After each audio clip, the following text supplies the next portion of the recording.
Welcome back to the second episode, everyone. Thank you for the love and support. Let's dive in. A billionaire businessman sat frozen behind the wheel of his luxury SUV, his eyes locked on the impossible sight before him. Through the tinted glass, a 7-year-old beggar girl stood tapping on his window, smiling brightly as she asked for spare change in polished English. But Chris Admi wasn't hearing a word she said. His gaze was fixed on the necklace around her neck. It bore his family's initials, a piece passed down through 5 generations. The same necklace he'd given to his fiancée the night before she died 8 years ago. For a long, paralyzing moment, he couldn't move. His pulse thundered in his ears as memories crashed into him: the closed case, the funeral, the mangled body they said was hers, the grave he'd visited faithfully for 8 years. His hand trembled on the door handle as a single, earth-shattering thought split through his mind: they lied about Everdan. And if they lied, then Joy might still be alive. 8 hours earlier. Chris Admi stood by the floor-to-ceiling windows of his penthouse, staring at the Lego-like skyline as dawn broke over the city. His reflection in the glass showed a man who had everything: wealth, success, a business empire, but his eyes told a different story. They were the eyes of a man hollowed out by loss. 8 years. 8 long years since Joy vanished on what was supposed to be their wedding day. 8 years since his world shattered beyond repair. The police had closed the case. Her family had buried someone they claimed was her, a body too mangled to identify after the crash. But Chris had never seen it. They hadn't let him. And deep in his gut, that small, stubborn voice had never stopped whispering that something wasn't right. Today was his birthday, and the anniversary of the worst day of his life.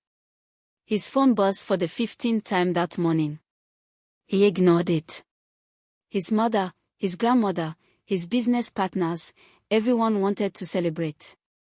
But how could he celebrate when every birthday reminded him of the woman he'd lost? "Sir, your car is ready," came Amanda's voice through the intercom. "Your flight to Abuja leaves in 2 hours." He sighed. Right, the property inspection. Life, it seemed, went on even when you wished it wouldn't. He was buttoning his shirt when a commotion downstairs broke the silence. Raised voices, his housekeeper's protest, then the sharp click of heels on marble. The bedroom door flew open. "Happy birthday, baby." Emily swept in like a storm in designer heels, dragging a confused 7-year-old boy by the hand. She was dressed to kill in a red dress that screamed for attention, her smile painted on like armor. Chris's jaw tightened. "What are you doing here, Emily?" "It's your birthday," she purred. "I brought our son to see his father." She pushed the boy forward. "Say happy birthday to Daddy, Michael." The boy mumbled a shy greeting, his eyes fixed on the floor. Chris's heart softened for him. None of this was the child's fault. But Emily was a different story. "Haven't I told you not to barge in here?" His voice was cold steel. "When are you going to stop treating me like this?" Emily's voice trembled as crocodile tears gathered in her eyes. "I've done everything to make you see me. Why can't you forget that dead woman and let me love you the way you deserve?" Something inside Chris snapped. He turned to her, his expression dark and unyielding. "Don't you ever speak of Joy like that again," he said, his voice low and dangerous. "I've let you manipulate me long enough. I still don't know how you drugged me that night, but I will never marry you. I'll take care of my son, I'll always take responsibility for him, but you and I. That will never happen. Whatever you and your family did to Joy, even if she's dead, she'll always have my heart." He grabbed his jacket and briefcase. "I'm leaving. When I get back, I'll come for Michael. I want to spend time with him properly." Chris bent and kissed his son's cheek before walking past Emily without another word, leaving her standing there, furious and humiliated. The private jet was quiet, too quiet. Chris tried to focus on the documents in front of him, but the words blurred together. "Happy birthday, boss," Amanda said softly, placing a coffee on the table. He grunted a thank you, eyes distant. The pilot's voice crackled through the intercom, followed by birthday wishes from the co-pilot and flight attendant. Each one felt like a needle prick. Chris closed his eyes and pretended to sleep. His phone buzzed again, Grandma. He couldn't bring himself to answer. Not today. They landed in Abuja under a cloudless sky. His driver was waiting, and soon they were speeding down the highway toward the construction site. Chris checked his watch impatiently as the car began to slow. He didn't know it yet, but in a few short hours, everything he believed about Joy's death and his own life was about to unravel. What's going on? Chris snapped, tapping his Rolex impatiently. I'm very sorry, sir, the driver stammered. There's a women's rally up ahead. I think it's for breast cancer awareness. Traffic's a bit slow, but we'll be through shortly. Chris drummed his fingers against the leather armrest, irritation tightening his chest. He couldn't explain it, but something about today felt off. Wrong, or maybe right. He couldn't tell. Restless, he pulled out his laptop and scrolled through his emails without seeing a single word. Tap. Tap. Tap. Chris looked up, startled. A small face was pressed against the tinted glass, bright eyes, smooth brown skin, and neat cornrow braids decorated with colorful beads. The girl couldn't have been more than 7 or 8. She wore a faded but clean dress and flashed him the most radiant smile he'd seen in years. He lowered the window. Hello, sir. Good afternoon. Her voice was clear, polite, and startlingly refined. I'm terribly sorry to bother you, but could you please spare a little money for my mother? She's very sick and can't walk well. I really need to take care of her. Whatever you could spare would mean a lot. Chris froze. This wasn't the usual street child. She spoke like someone who went to a good school, fluent English, impeccable manners. There was something uncannily familiar about her. Sir, ignore her, the driver urged. This is Abuja, these children are everywhere. Their parents. Stop, Chris ordered sharply. Sir. I said stop the car. The vehicle rolled to a halt. Chris stepped out, ignoring Amanda's alarmed protest from the back seat. He walked around to where the girl stood, studying her closely. Young lady, what's wrong with your mother? He asked gently. She's blind, the girl said matter-of-factly. And she had an accident that hurt her head. They said it caused memory loss. She forgets things now, and she can't walk much. But she's strong. She sells things in the market, but it's not enough. I just want to help her. Chris's chest tightened. What's your name? My name is Ruby, sir. She extended her small hand confidently. Chris shook it, smiling faintly at her poise. Hello, Ruby. I'm Chris.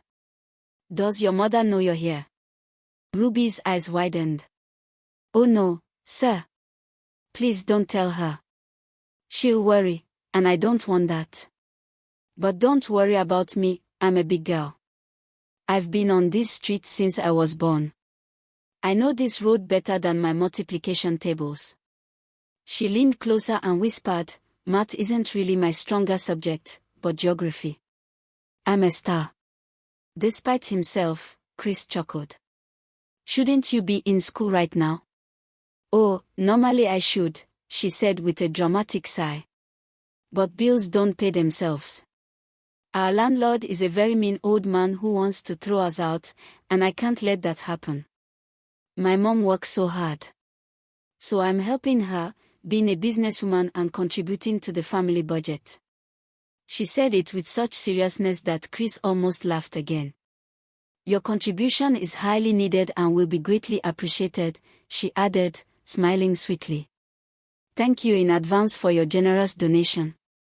She extended her hand expectantly. Chris reached into his pocket for his wallet. But as he pulled out the cash, his breath caught. Time stopped. Around the little girl's neck hung a gold necklace, his necklace. The family heirloom that had been passed down for 5 generations. The one he had given Joy the night before she disappeared. It was unmistakable, the delicate chain, the intricate design, and most of all, the tiny engraved initials that marked it as uniquely theirs. The world seemed to tilt around him. Sir, are you okay? Ruby's voice sounded distant, warped. You look like you've seen a ghost.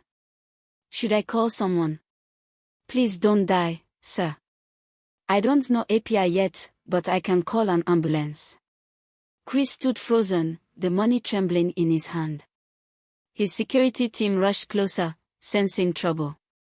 Amanda's voice rang out from behind him. Chris, what's wrong? He pointed at Ruby, his voice shaking. Your necklace, where did you get it? Ruby's hand flew protectively to her chest. My necklace. Why do you want to steal it? Because I should warn you, sir, I know karate. Her eyes darted nervously. Well, not really karate, but I can scream very loud. My mom says my scream can wake the dead. Also, I'm a bad investment for kidnappers, I eat a lot and I'm too skinny. Chris dropped to his knees in front of her, tears spilling freely. I'm not going to hurt you, he said hoarsely. I gave a necklace exactly like that to someone I loved. Someone I lost. Please, can I look at it? Ruby studied him for a moment, suspicious but curious. You're crying, sir. Big men don't usually cry. Are you really sad, or are you tricking me? I'm really sad, Ruby, Chris whispered. Please. She hesitated, then slowly nodded. Okay. But you can only look. You cannot take it. My mom gave it to me. I've worn it since I was a baby. She doesn't remember where she got it from, but it's priceless. It's my most valuable possession. Well, that and my buttercup collection, but that's another story. With trembling hands, Chris gently lifted the pendant. He turned it over. And there it was. The engraving. His family's initials. The pattern his grandfather had commissioned decades ago. It was impossible. But it was real.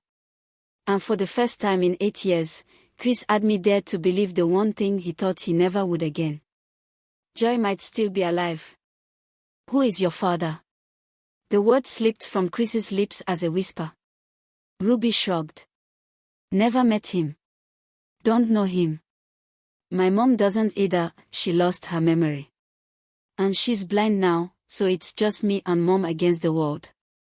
We're a team. A small team, but a mighty one.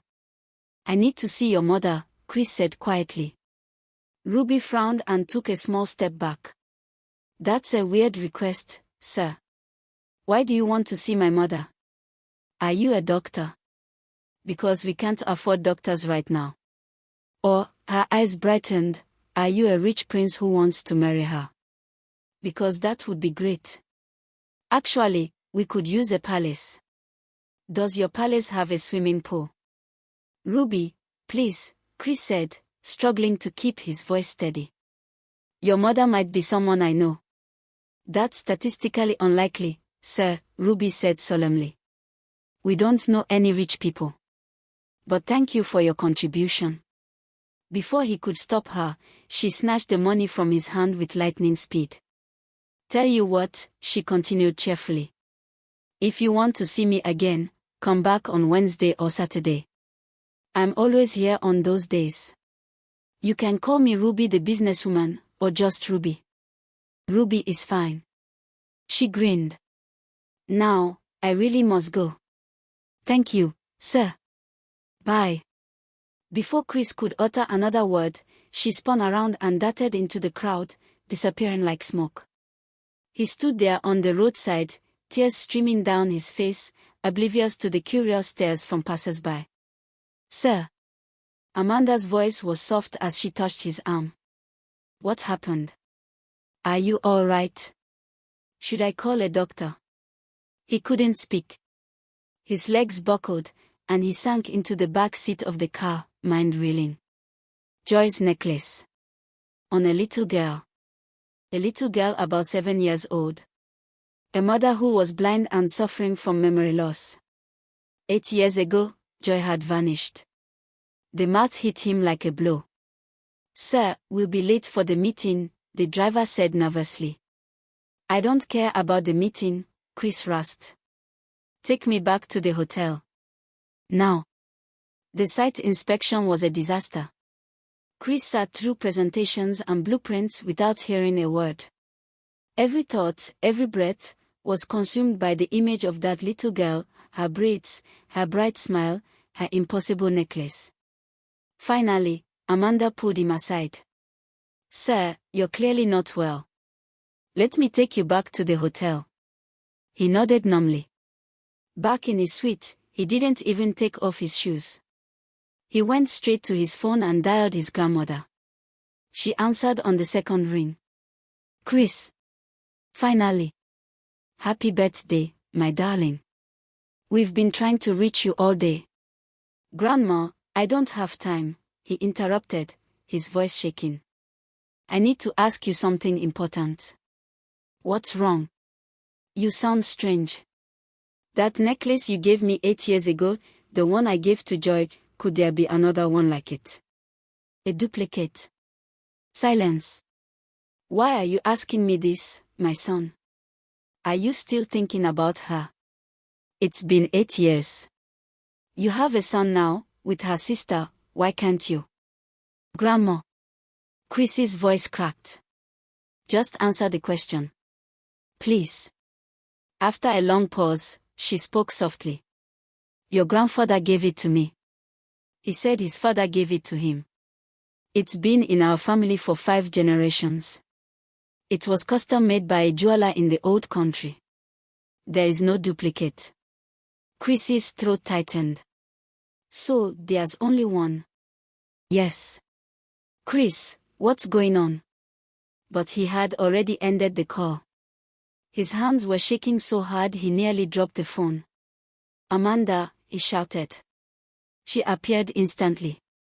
"Sir. I need a private investigator. The best in Abuja. Right now. I need them to find a little girl named Ruby and her mother. I want everything, where they live, where she works, everything." "Sir," Amanda said carefully, "with all due respect, she's just a street beggar. There are thousands of. She's not just a street beggar." Chris's voice thundered through the room. "That necklace she was wearing, it was the necklace. The family heirloom. The one I gave Joy." Amanda's eyes widened. I'll get right on it, sir." Across the city, Ruby skipped home, a huge grin plastered on her face, the bundle of money tucked safely into her dress pocket. "Today was a good day," she sang. "Met a nice crying man. Got lots of money. Maybe he'll come back. Probably won't. But if he does, I'll ask him about that pool." She had no idea that the nice crying man was, at that very moment, turning Abuja upside down looking for her. And she definitely didn't know that the nice crying man might be her father. 3 days crawled by. 3 agonizing, sleepless days. Chris cancelled every meeting, every deal, every flight. He paced his hotel suite like a caged animal, phone glued to his hand. The private investigator found nothing, or rather, too much. Dozens of girls claiming to be Ruby, all hoping for a handout from the desperate billionaire. By the 4th day, Chris snapped. "That's it. I'm going myself." "Sir," Amanda protested, "you have a board meeting this afternoon, and the Dubai investors." "I don't care about Dubai. Cancel everything." He dressed in the simplest clothes he owned, though even his casual wear screamed wealth, and took one security guard and Amanda. They drove to the busy junction where he had first met Ruby. For hours, Chris walked up and down the crowded street, asking every beggar, every vendor, every passerby, "Do you know a little girl named Ruby?" About 7 or 8, with braids and colorful beads. Very talkative. Wearing a gold necklace. Some ignored him. Some thought he was mad. Many tried to pass off their daughters as Ruby, hoping for money. But none of them were his Ruby. By the second day, exhaustion pressed down on him. Maybe she'd moved on. Maybe she only came on certain days. Maybe it's you. Chris spun around. There she was, Ruby, standing by the roadside, school bag on her back, that dazzling green lighting up her face. "The crying man," she exclaimed. "You came back.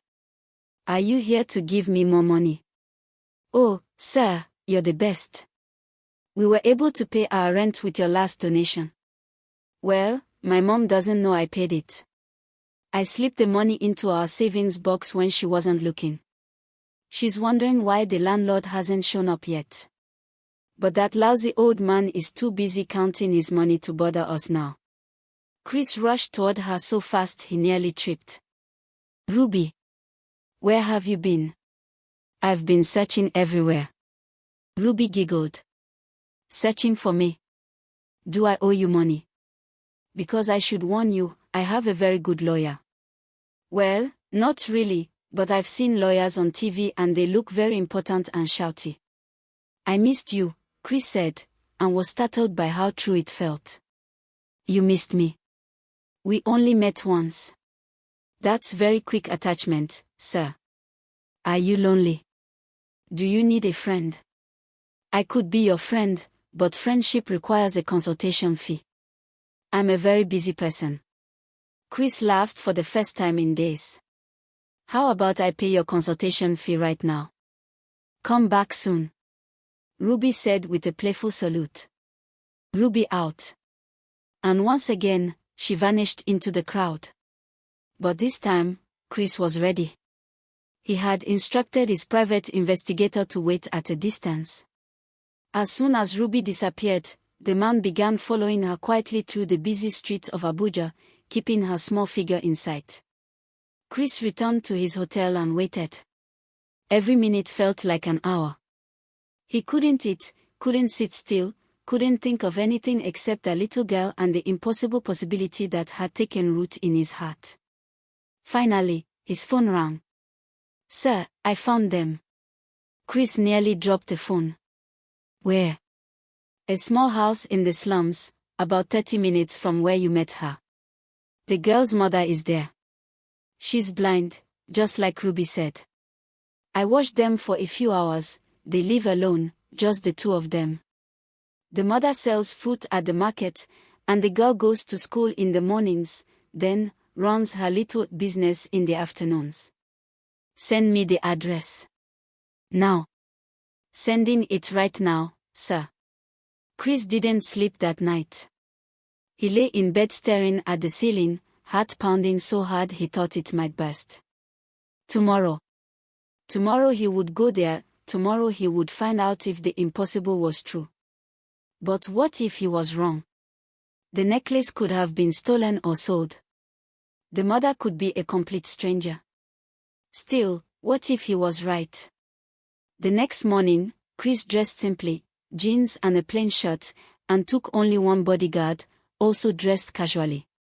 The drive took them through a neighborhood that was everything his world was not: crowded, noisy, dusty, full of struggle but bursting with life.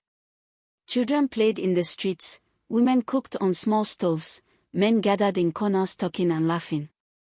They found the house, the small, weathered building that looked like it might collapse in a strong wind. Chris asked an old man sitting nearby, "Do you know Ruby?" "Ruby?"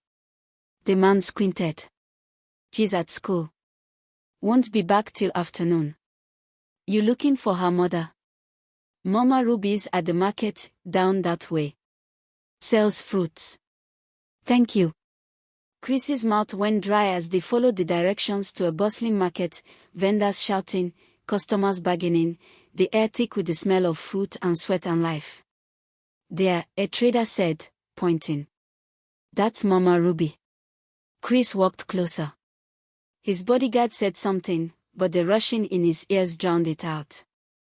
His vision tunneled until the world shrunk to that one small stall, and the woman behind it. She had her back to him, arranging oranges with careful precision. Despite her blindness, her movements were steady and sure.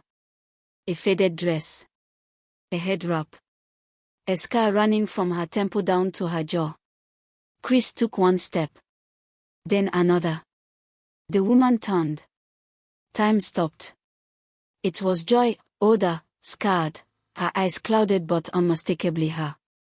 The woman he had loved. The woman he'd mourned. The woman he'd buried in his heart 8 years ago. She was alive. Chris made a strangled sound and grabbed a stall to keep from collapsing. "Good afternoon," Joy said politely, tilting her head toward the sound of his breathing. "I heard someone crying.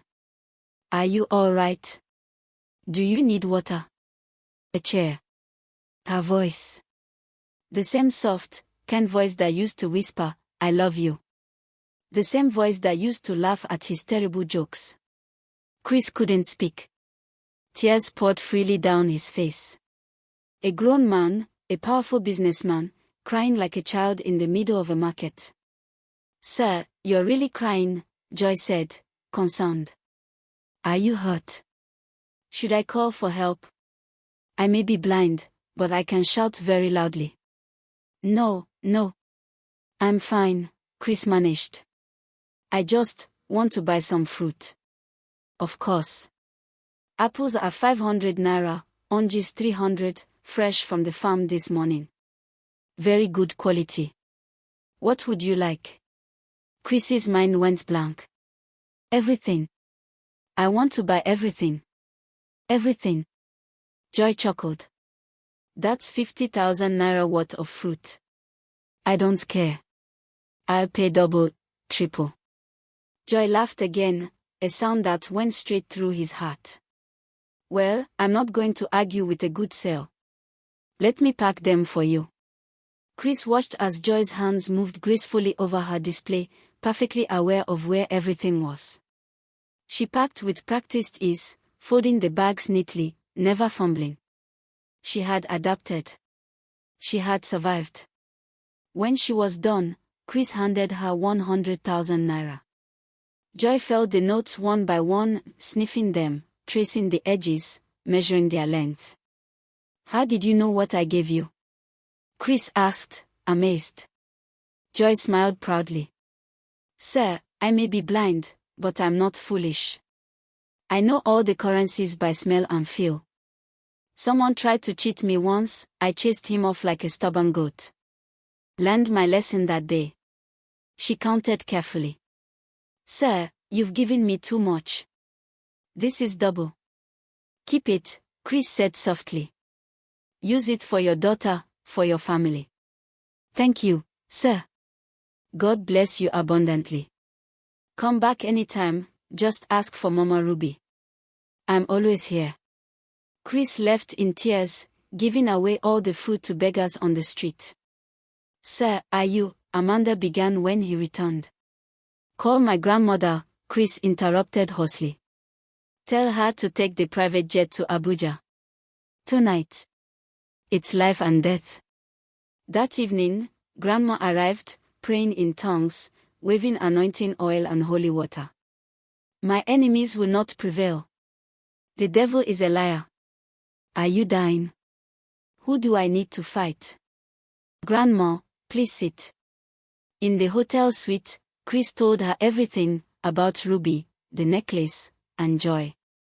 Grandma was silent for a long time. Then she whispered, "Joy is alive." "Yes," Chris said, voice trembling. "They said she was dead. We went to her funeral. We mourned her. But they lied. She has a child. A daughter. 7 years old. Which means, she was pregnant when she disappeared." Grandma wiped her eyes. "Oh, my son. After all these years. We must bring her home. But we must be careful. If her family lied about her death, something is very wrong." She stood, her face set with determination.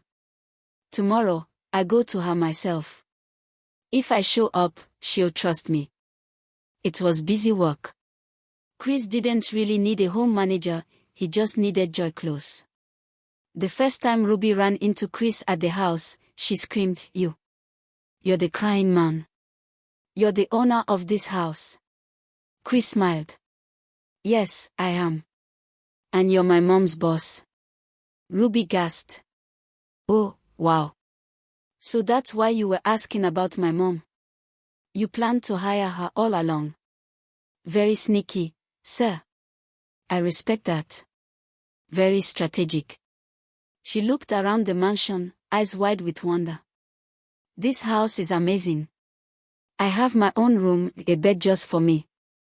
And there are toys, lots of toys. My school even has a swimming pool. A real pool. I've made friends who speak English like they swallowed a dictionary. Thank you so much, Mr. Chris. You're officially my favorite rich person. Before he could respond, she hugged him, sudden, fierce, full of gratitude. Chris felt tears stain his eyes. He hugged her back gently, his heart whispering, My daughter. This is my daughter. That night, Joy tucked Ruby into bed in her beautiful new room. Ruby, she said softly, running her fingers across her daughter's face. Promise me something. What, Mom? Promise me you'll never go back to those streets. Never beg again. We are safe now. We have a home, food, everything we need. Promise me. Ruby was quiet for a long moment. Then, in a small voice, she said, You knew. Joy's hand stilled. Knew what? That I was conducting business transactions on the streets. Joy sighed deeply. Ruby, I'm blind, not stupid. You think I didn't notice when you came home with money we didn't have? When the rent was suddenly paid? When you smelled like traffic and exhaust? I'm sorry, Mom. I just wanted to help. The landlord was going to throw us out, and you worked so hard, I thought. Joy pulled her close. I know, baby. I know you were trying to help, and I'm not angry. But those streets are dangerous. You could have been hurt or taken. You're my whole world, Ruby. I can't lose you. You won't lose me, Mom. I promise, no more street business. From now on, I'll focus on being a proper lady with good English and everything. She paused. But, Mom, Mr. Chris is really nice, and he looks at you funny. Looks at me funny. Ruby, I can't see, remember. I mean, his voice sounds funny when he talks to you, soft, like in those romance movies Grandma watches. Ruby, go to sleep. You have school tomorrow. I'm just saying, if he proposes, say yes. We could use a dad. And he has 10 bathrooms. Ruby. Good night, Mom. Over the next few weeks, they settled into a routine.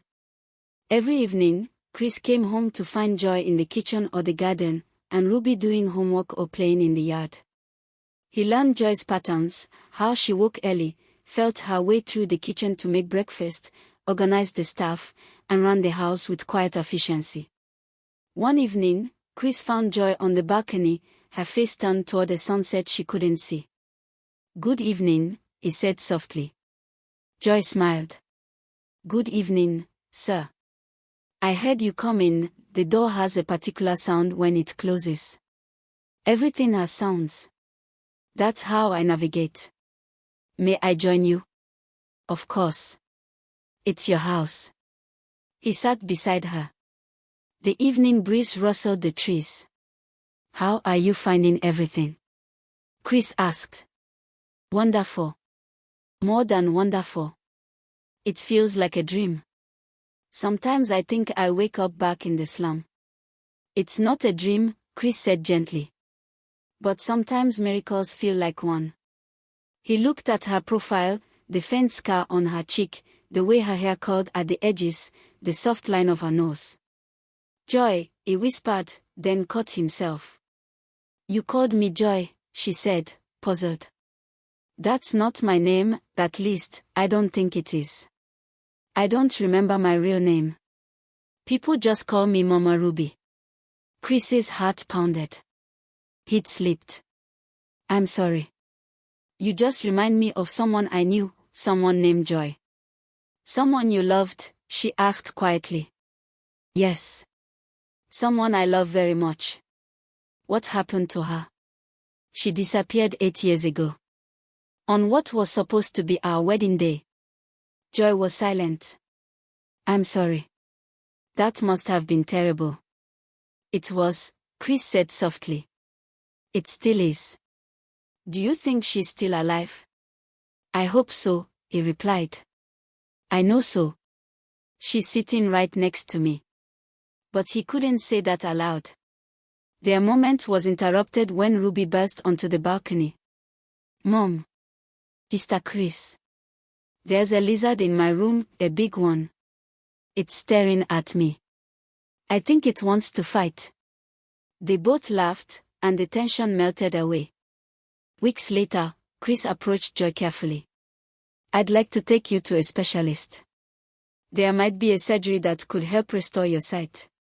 Joy froze. Mr. Chris, that's too expensive. I can't. I'm not asking you to pay. I want to do this for you and Ruby. Wouldn't you like to see your daughter's face? Her voice trembled. Of course I would. I dream about it every night. But why would you spend so much money on someone you barely know? Because you deserve to see the world, Chris said simply. Because Ruby deserves a mother who can see her smile. Because, he hesitated. Because I want to help. That evening, Grandma found Joy sitting in the garden, her fingers tracing the petals of unseen flowers. You're thinking about the surgery, Grandma said gently. How did you know? Because Chris told me, and because I can see it on your face. You're scared. Terrified, Joy admitted. What if it doesn't work? What if I see Ruby, and then lose my sight again? My dear child, Grandma said, taking her hand, you've survived 8 years of darkness, raised a wonderful daughter, built a life from nothing. You are one of the strongest women I've ever met. I don't feel strong. I feel scared. Being scared doesn't make you weak, it makes you human. But if you don't try, will you regret it? Joy was quiet. Ruby's growing up, Grandma continued. If there's even a chance you could see her face as she grows, shouldn't you take it?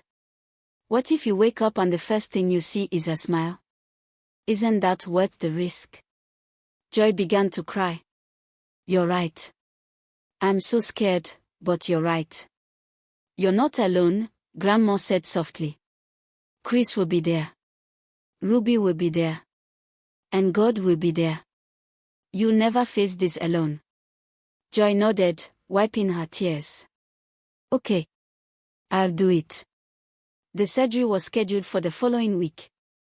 The best ophthalmologist in the country examined her and said there was a slim chance of partial restoration. The optic nerves are damaged but not destroyed, the doctor explained. If we can repair them, you might regain some vision, perhaps 60 or 70% at best. That's more than enough, Joy said firmly. That's everything. On the day of the surgery, Chris, Grandma, and Ruby waited anxiously. Ruby paced back and forth.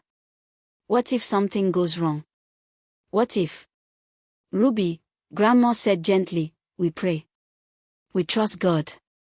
I know she's strong, Ruby said, but she's my mom. I need her. Chris pulled Ruby into his arms. She's going to be fine. And no matter what happens, we are a family. Ruby looked up. Even if Mom stays blind. Especially then, he said softly. Family isn't about perfection. It's about love, and we have plenty of that. I told you I was cute, Ruby said through her tears. Joy's own eyes filled as she looked at her daughter, really looked at her, for the first time in 8 years. Her gaze then shifted to Chris. His face was still a little blurry, but she could see him now. Tall, handsome, kind. He was looking at her with such tenderness that her heart ached. "I can see you," she whispered. "Mr. Chris. I can see you." Chris was crying too, making no effort to hide it. "How do I look?" he asked softly. Joy smiled through her tears. "Handsome," she said, then blushed. "I mean, thank you. For everything." Grandma dabbed her eyes. "Welcome back to the world of sight, my dear." Over the next few weeks, Joy's vision slowly improved. It would never be perfect, the world remained a little blurred, the colors slightly muted, but she could see her daughter's face, the sunsets, and the beautiful home Chris had built for them. As her eyesight strengthened, Chris quietly began working on something else. He collected samples, a strand of Ruby's hair from her brush, fingerprints from a glass she'd used, and his own DNA.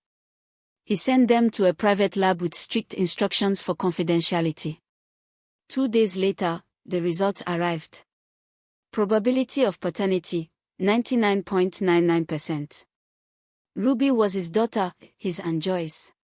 The truth was undeniable. Chris sat alone in his office, the report trembling in his hands as sobs tore through him. He wept for the years he'd lost, the first steps, the first words, the birthdays, the laughter he never heard. 7 years of her life, gone. But she was here now. They both were. And it was time for Joy to know the truth. Behind the scenes, Chris had also launched an investigation into what really happened 8 years ago. He'd hired the best private investigator in the country, pulled every string, and reopened old police files. What he discovered broke his heart and ignited his rage. Joy, it turned out, had been adopted as a baby. When her adoptive parents finally had a biological daughter, Emily, Joy became an outsider. When Chris proposed to her, Joy's adoptive mother was furious. She and Emily plotted Joy's kidnapping. The investigator found the men who carried it out, petty criminals paid to snatch Joy before her wedding. She was held for 3 days before escaping and running into traffic, where she was struck by a truck. The kidnappers believed she was dead and fled. But Joy survived. She woke in a public hospital with no identification, blind and pregnant, her memory erased. Meanwhile, her family faked her death. They held a funeral, buried an empty coffin, and claimed her body was too damaged for viewing. Her adoptive father, the only one who truly loved her, suffered a stroke soon after and was left unable to speak. Emily then drugged Chris in his grief, got pregnant, and spent the next 8 years trying to trap him into marriage. When Chris received the final report, he was shaking with fury. "Get me everything," he ordered. "Every photo, every testimony, every record. I want this airtight."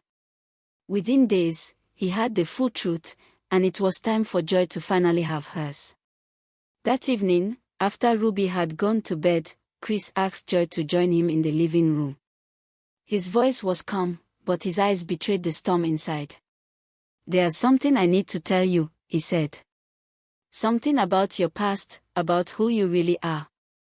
Joy frowned, uneasy. "What do you mean?" "Your name is Joy," Chris began. 8 years ago, you were engaged to be married to me. On our wedding day, you were kidnapped by your adoptive mother and sister. You escaped, but you were hit by a truck. You lost your memory and your sight. You were pregnant." Joy's hand flew to her mouth. Chris handed her a folder filled with photos and documents. "This was us," he said softly. "These pictures, they're real.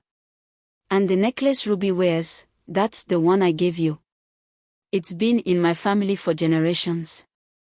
Joy's fingers trembled as she turned the photos over. Even with her imperfect vision, she could see the happiness in the faces smiling back at her. I was engaged to you." "Yes." Chrissy's voice cracked. "And Ruby, she's ours. I did a DNA test to be sure. She's our daughter." Tears spilled down Joy's face. "I don't remember any of this." I know, Chris said gently. The doctor said your memories might return, or they might not. But that's okay. You're here. You're alive. Ruby's alive. That's what matters. He showed her another photo. This is your adoptive father. He's in a wheelchair now. He tried to stop them. He wanted to find you. He never stopped loving you. Joy pressed her trembling fingers against the image. Papa, she whispered. Can I see him? Yes. But Joy, there's more. Your mother and Emily have been arrested. The police have all the evidence. They confessed. Why? Joy cried. Why would they do this to me? Jealousy. Greed. They took out a life insurance policy on you, worth 20 million naira. They planned to collect after your death. Joy broke down sobbing. Chris pulled her close, holding her as she cried for the family who betrayed her, for the years she'd lost, and for the memories stolen from her.